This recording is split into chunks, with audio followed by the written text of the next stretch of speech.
मैं राजेश शर्मा और 7 India news में आपका स्वागत है। अभी चूंकि 2024 लोकसभा चुनाव का समापन हुआ है, नई सरकार का गठन हुआ है, लेकिन उत्तर प्रदेश में एक बार फिर इंडिया अलायंस और एनडीए के बीच में बड़ा द्वंद्व होने वाला है।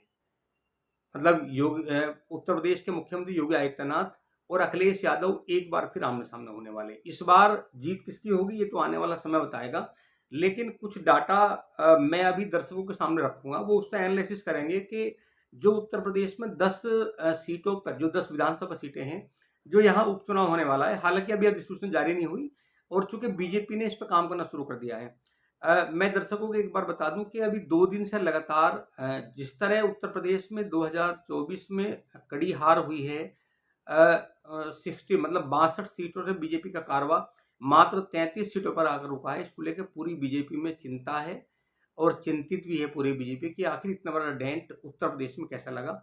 ये वही उत्तर प्रदेश है जिसने 2024 में सबसे ज्यादा मैंडेट उत्तर प्रदेश को दिया।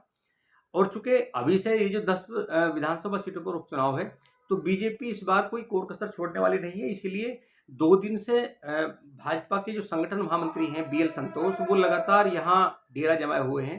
2 दिन से लखनऊ है, लखनऊ में उन्होंने समीक्षा की है और समीक्षा में एक मैसेज दिया है कि जो 10 विधानसभा सीटों पर चुनाव होना है, इसमें बीजेपी को उन तमाम सीटों से ज्यादा जीत हासिल करनी है जिन सीटों पर बीजेपी के विधायक थे।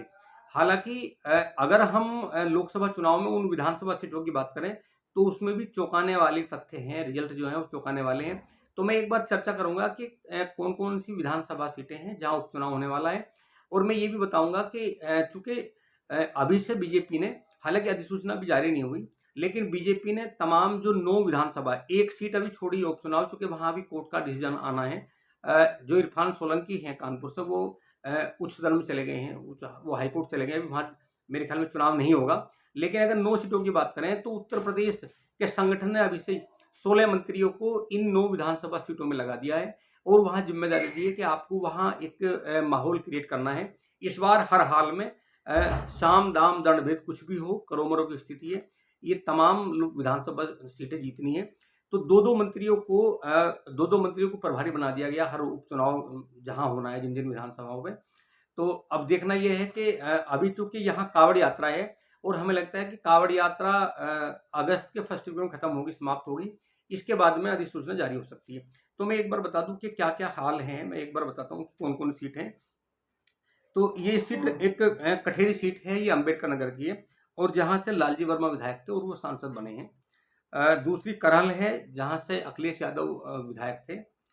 तीसरी ये कुंदरकी है, ये संभल डिस्ट्रिक्ट में आती है। तीसरी मीरापुर है जो मुजफ्फरनगर डिस्ट्रिक्ट में आती है और बिजनौर लोकसभा की ये विधानसभा है। तीसरा खैर, ये अलीगढ़ जिले की सुरक्षित विधानसभा सीट है जहां से अनूप प्रधान विधायक थे और वो हाथरस से बीजेपी के सांसद बने हैं।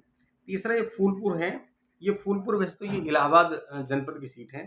तीसरी ये मिल्कीपुर है, मिल्कीपुर सीट है, ये चूंकि फैजाबाद में आती है और ये मिल्कीपुर वो सीट है जहां से अवधेश प्रसाद विधायक थे, लगभग 7-8 बार विधायक रहे।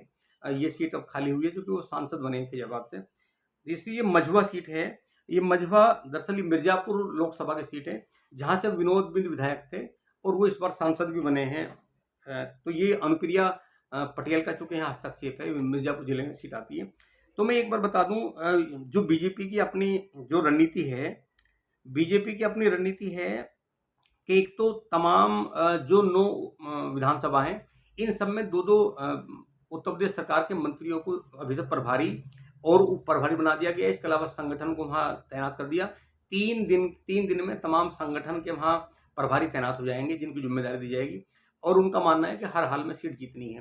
तो चूंकि ये जो सीट थी, मैं एक बार बता दूं, ये जो कटहरी सीट है, कटहरी सीट चूंकि लालजी वर्मा थे और यहाँ अगर मैं इस सीट की बात करूं तो यहाँ इस सीट पे जो इंडिया अलायंस है, ये सीट बीजेपी के पास थी, मतलब कटहरी विधानसभा बीजेपी के पास थी।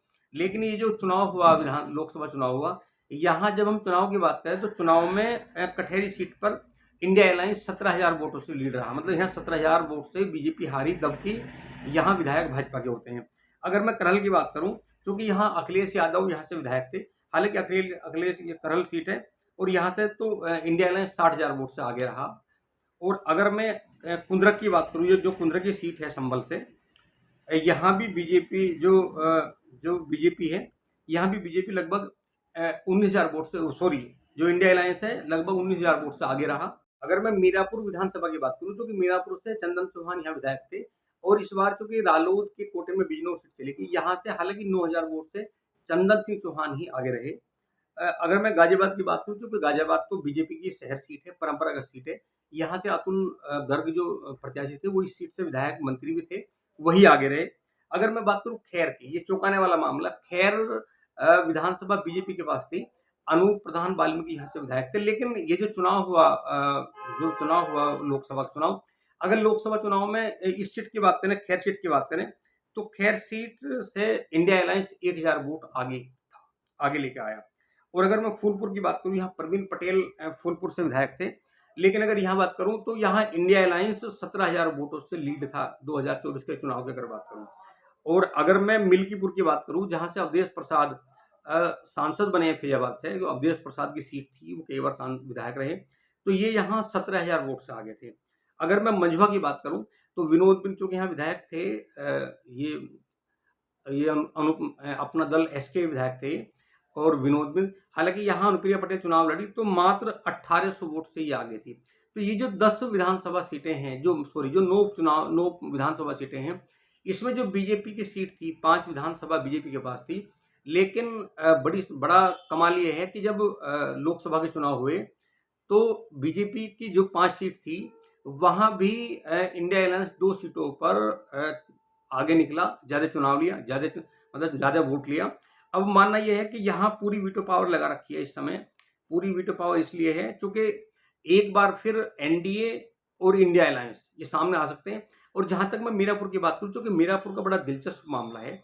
मीरापुर, हालांकि मीरापुर विधानसभा बिजनौर लोकसभा के अंतर्गत ये विधानसभा आती है, लेकिन मुजफ्फरनगर जनपद की विधानसभा सीट है। अब चूंकि चंद्रशेखर आजाद समाज पार्टी के राष्ट्रीय अध्यक्ष आजाद समाज यहाँ से चुनाव लड़े, जो बिजनौर में नगीना जो सुरक्षित सीट है, और आप देखिए कमाल की बात देखिए कि वो 1 लाख लगभग 67,000 वोट से जीते हैं। और मुझे लग रहा है कि अगर मैं पूरे उत्तर प्रदेश की बात करूं, तो बसपा का जिस तरह ग्राफ गिरा है, मुझे लग रहा है कि पूरे उत्तर प्रदेश में जितनी सीटों पर बसपा ने चुनाव लड़ा, शायद किसी एक आध को छोड़ दो, तो कोई बसपा का प्रत्याशी इतनी वोट नहीं लाया होगा जितनी वोट से चंद्रशेखर आजाद यहाँ से जीते हैं। और आप देखिए, एक तरफ इंडिया अलायंस था, एक तरफ एनडीए था, एक तरफ बसपा का अपना वहाँ नेटवर्क पूरा काम कर रहा था, और एक तरफ चंद्रशेखर आजाद वहाँ अकेले थे। और जिस तरह वहाँ चंद्रशेखर आजाद ने अकेले लड़कर जीत हासिल की, और मुझे लगता है कि प्राइम मिनिस्टर जो हमारे देश के वाराणसी से चुनाव लड़े, उनसे ज़्यादा अंतर से वो इंडिपेंडेंट चुनाव लड़े। इधर अगर मैं वाराणसी की बात करूँ, तो प्रधानमंत्री जी के चुनाव में जबरदस्त ताकत लगी हुई थी। लगभग 50-55 सांसद लगे हुए थे, 100 सवा 100 विधायक लगे हुए थे, तमाम मंत्री लगे हुए थे। वहाँ दौरे कई मुख्यमंत्री को हुए, डिप्टी मुख्यमंत्री वहाँ लगातार प्रचार प्रसार में थे। इतना सब वीटो के बाद में अकेले चंद्रशेखर नगीना सुरक्षित सीट से उनसे ज़्यादा वोट के अंतर से जीत जाते हैं। और इस बार चूंकि जो मीरापुर सीट है, वैसे तो ये लोकदल की सीट है, रालोद की, आरएलडी, और आरएलडी का बीजेपी से गठबंधन भी है। लेकिन हमें लगता है कि चंद्रशेखर ने वहाँ दावा ठोक दिया है। और एक पूर्व विधायक रहे बसपा के शाहनवाज राणा, और इन्हें लगभग उन्होंने अपना प्रत्याशी भी मीरापुर विधानसभा से बना दिया है।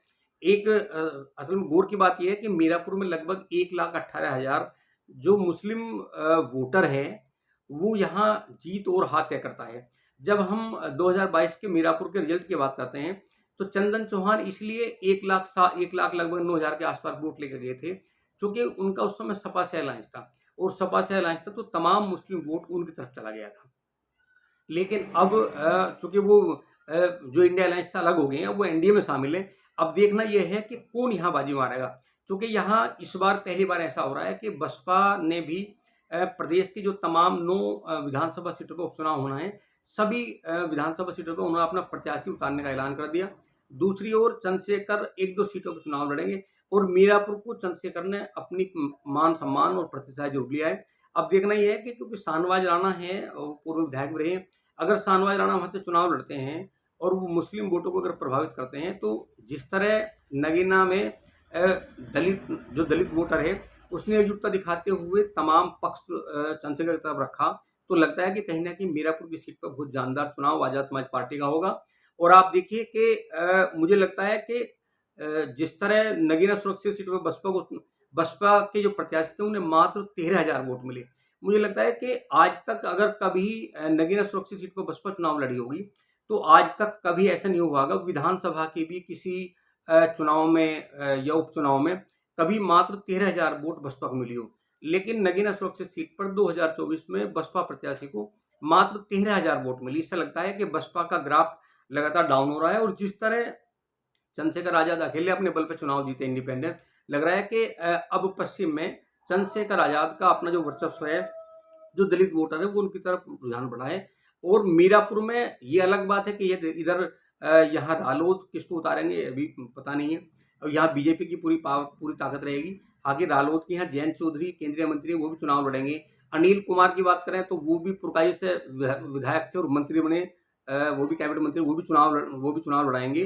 तमाम चंदन चौहान हो, डॉक्टर राजकुमार सांगवान, वो सब वहाँ पूरा फोकस रहेगा, बीजेपी का पूरा फोकस रहेगा। मुजफ्फरनगर से भले ही डॉक्टर संजीव बालियान चुनाव हार गए हों, लेकिन वो भी वहाँ कहीं न कहीं चुनाव मैदान में उतरेंगे। दूसरे जो जीते हैं हरिंदर मलिक, सांसद हरिंदर मलिक, वो भी वहाँ इंडिया अलायंस उस तरफ से रहेंगे। अब देखना ये है कि चूँकि उपचुनाव ये तय करेगा, बीजेपी ने इसे अपने मान-सम्मान प्रतिशत जोड़ लिया है। बीजेपी को लगता है कि अगर उपचुनाव में वो बाजी मारते हैं तो 2027 का कहीं न कहीं ये मिनी उपचुनाव है। हालाँकि जिस तरह बड़ा डेंट लगा है और जिस तरह समाजवादी पार्टी उत्तर प्रदेश में पहले नंबर की पार्टी बनकर उभरी है। हालाँकि अभी उन्होंने कोई रणनीति नहीं बनाई है कि क्या होना। जिस तरह बीजेपी ने तैयारी कर दी है अभी से, अभी सपा की ओर से कोई रणनीति नहीं है। अब देखना ये है कि चूँकि जुलाई का महीना है, कांवड़ यात्रा है, अब बीजेपी पूरी ताकत लगाती है, मतलब एनडीए पूरी ताकत के साथ में उपचुनाव कहीं न कहीं बीजेपी के लिए प्रतिष्ठा का सवाल बन गया है। जो 2024 का लोकसभा चुनाव में बड़ा डेंट लगा है,